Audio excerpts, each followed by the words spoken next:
दोस्तों अर्थ से करीबन 400 किलोमीटर ऊपर आने के बाद हमें कुछ ऐसा मंजर दिखाई देगा जहां पर इंटरनेशनल स्पेस स्टेशन अर्थ के गिर्द चक्कर लगा रहा है। ये इंसानों का स्पेस में बनाया गया सबसे बड़ा स्टेशन है जिसे आपने कई हॉलीवुड मूवीज में भी देखा होगा। जमीन से आने वाले रॉकेट्स को स्पेस में अगर किसी इमरजेंसी का सामना करना पड़े तो ये इन्हें फ्यूल और बाकी चीजें प्रोवाइड करता है। आपको ये सुनकर हैरानी होगी कि इंटरनेशनल स्पेस स्टेशन करीबन 27,580 किलोमीटर फी घंटे की रफ्तार से जमीन के 24 घंटे में 16 चक्कर मुकम्मल कर लेता है। और अब हम लोग चांद पर पहुंच चुके हैं। चांद से आपको जमीन का नजारा कुछ ऐसा दिखाई देगा। चांद के सरफेस को देखकर ऐसा लगता है कि पिछले कई अरब सालों में इसने कई एस्ट्रॉइड्स की मार को झेला है।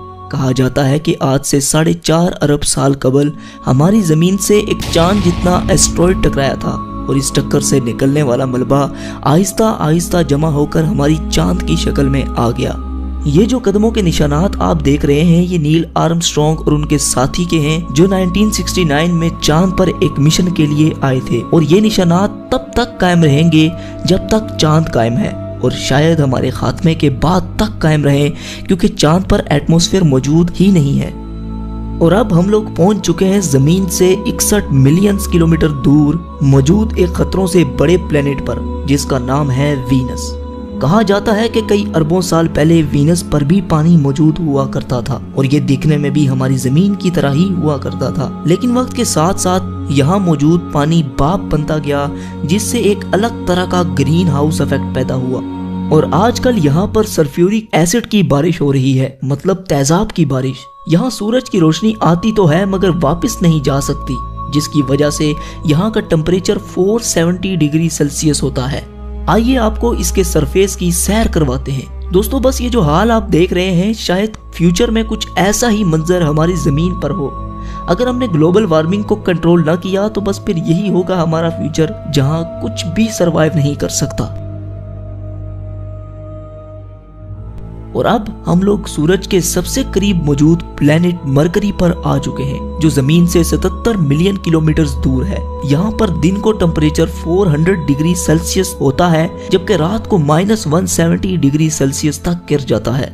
और यह है सूरज जो मरकरी से कुछ ऐसा दिखाई देता है जिसकी वजह से सारे सोलर सिस्टम के प्लैनेट्स का एक अपना ऑर्बिट है जिसकी ग्रेविटी से हमारा अर्थ और बाकी के प्लैनेट इसके गिर्द चक्कर लगाते हैं। हमारी जमीन से तकरीबन 150 मिलियन किलोमीटर दूर मौजूद ये सितारा इतना बड़ा है कि जिसमें न जाने कितने लाखों जमीनें समा सकती हैं। सूरज से निकलने वाली लपटें इतनी बड़ी होती हैं कि इसके सरफेस से हजारों किलोमीटर ऊपर तक चली जाती हैं। इसके करीब आज तक कोई भी नहीं पहुंच पाया क्योंकि इसकी इतनी गर्माइश है कि कायनात की कोई भी चीज इसके करीब आते ही महज चंद ही माइक्रो सेकंड्स में पिघल जाएगी। चलिए अब अपने सफर को आगे बढ़ाते हैं और चलते हैं उस प्लेनेट पर जिसे लेकर वैज्ञानिक कुछ ज्यादा ही सीरियस हैं, यानी मार्स। जी हाँ, हम मार्स पर पहुंच चुके हैं। यहाँ की मिट्टी लाल रंग की है जिसकी वजह से इसे रेड प्लेनेट भी कहा जाता है। जमीन के बाद अगर किसी और प्लेनेट पर जिंदगी की उम्मीद लगाई जाए तो मार्स का नाम ही निकल कर सामने आएगा। कहा जाता है कि माजी में यहाँ पर भी नदियाँ, समुंदर और झील हुआ करते थे। यही वजह है कि साइंटिस्ट फ्यूचर में यहाँ पर बस्तियां बसाने के बारे में सोच रहे हैं। अगर हम मार्स पर आए हैं तो सोलर सिस्टम की सबसे बड़ी चोटी ओलंपस मून्स को कैसे मिस कर सकते हैं। ये मार्स के सरफेस पर वोल्केनो के नतीजे में आने वाला पहाड़ जमीन पर मौजूद दुनिया की सबसे ऊंची चोटी माउंट एवरेस्ट से भी 3 गुना बड़ा है। और अब इससे आगे का सफर थोड़ा खतरनाक होने वाला है क्योंकि इससे आगे है एस्ट्रॉइड बेल्ट जहां कई चट्टानें सूरज के गिर्द चक्कर लगा रही हैं। इस जगह पर इतनी बड़ी बड़ी चट्टानें भी हैं कि जिन पर आसानी से एक बड़ा शहर बसाया जा सकता है। ये सब एस्ट्रॉइड्स मिलकर एक प्लेनेट भी बना सकते थे, लेकिन हमारे सोलर सिस्टम की एक बहुत बड़ी पावर ने इन्हें रोके रखा और वो पावर थी जुपिटर। सोलर सिस्टम के सबसे बड़े प्लेनेट की ग्रेविटी ने इन्हें आपस में मर्ज नहीं होने दिया। अपने चंद बड़े और दर्जनों छोटे मून्स के साथ जुपिटर एक अलग ही सोलर सिस्टम की तरह है। अगर बाकी के प्लैनेट्स को मिला भी लिया जाए तब भी ये जुपिटर का मुकाबला नहीं कर सकते। ये इतना बड़ा है कि अगर 65% मजीद बड़ा हो जाए तो ये सूरज की तरह एक अलग सितारा बनकर सामने आएगा। जुपिटर के सरफेस पर मौजूद ये रेड स्पॉट एक बहुत बड़ा तूफान है जो कई हजार साल से चलता आ रहा है।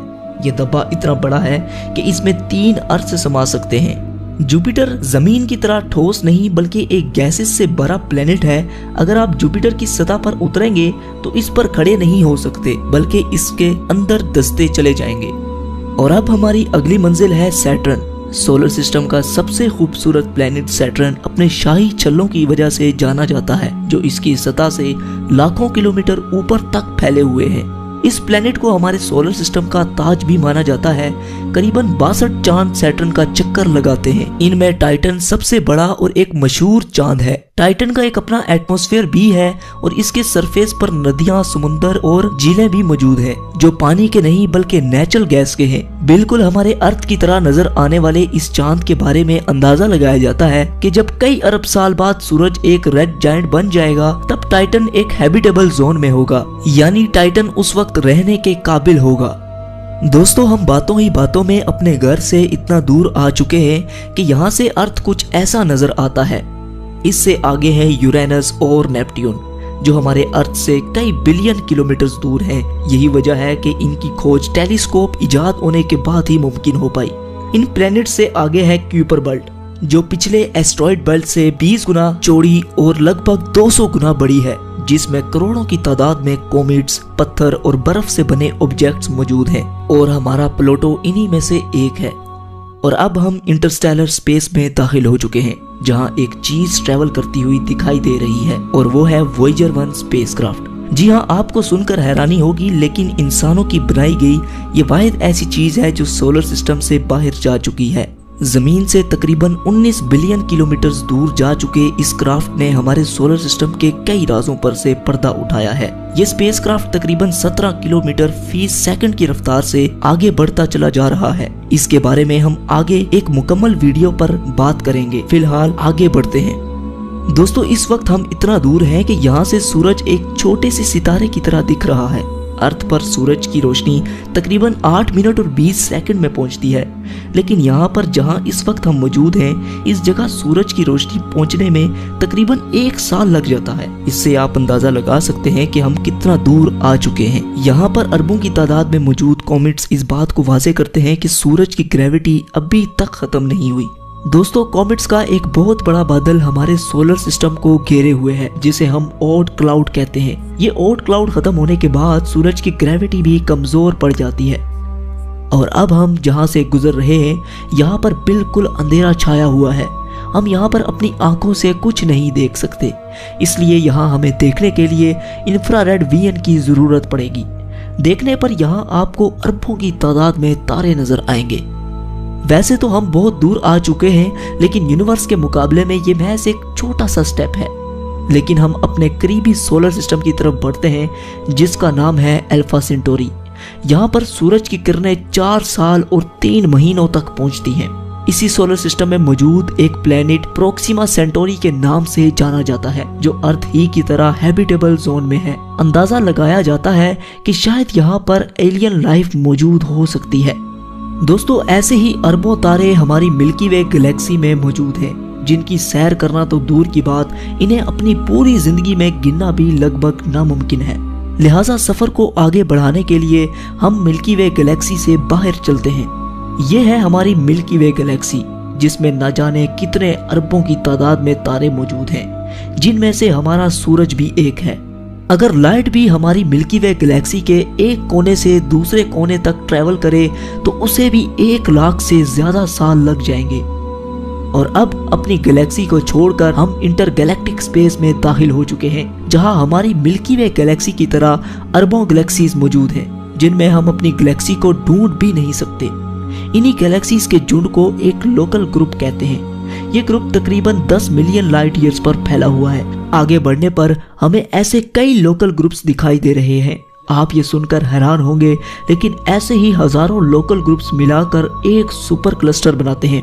यहाँ पर आकर अपना सोलर सिस्टम तो दूर की बात बल्कि मिल्की वे गैलेक्सी को भी छोड़ें, यहाँ तो हमारा लोकल ग्रुप ही एक छोटे से तिनके के बराबर नजर आ रहा है। इससे आप अंदाजा लगा लें कि ये सुपर क्लस्टर कितना बड़ा है जो कि 110 मिलियन लाइट ईयर्स पर फैला हुआ है। और ये भी हमारी यूनिवर्स के सामने एक छोटे से डॉट की मानिंद है, क्योंकि ऐसे 1 करोड़ सुपर क्लस्टर्स हमारी यूनिवर्स में मौजूद हैं। और ये है हमारा ऑब्जर्वेबल यूनिवर्स, क्योंकि इससे आगे ना तो हम देख सकते हैं और ना ही अंदाजा लगा सकते हैं। लेकिन सवाल ये है कि क्या यही है हमारी पूरी कायनात? क्या इसे ही हम अपनी पूरी यूनिवर्स समझें? तो दोस्तों, जैसा कि मैंने अभी कहा कि ये ऑब्जर्वेबल यूनिवर्स है।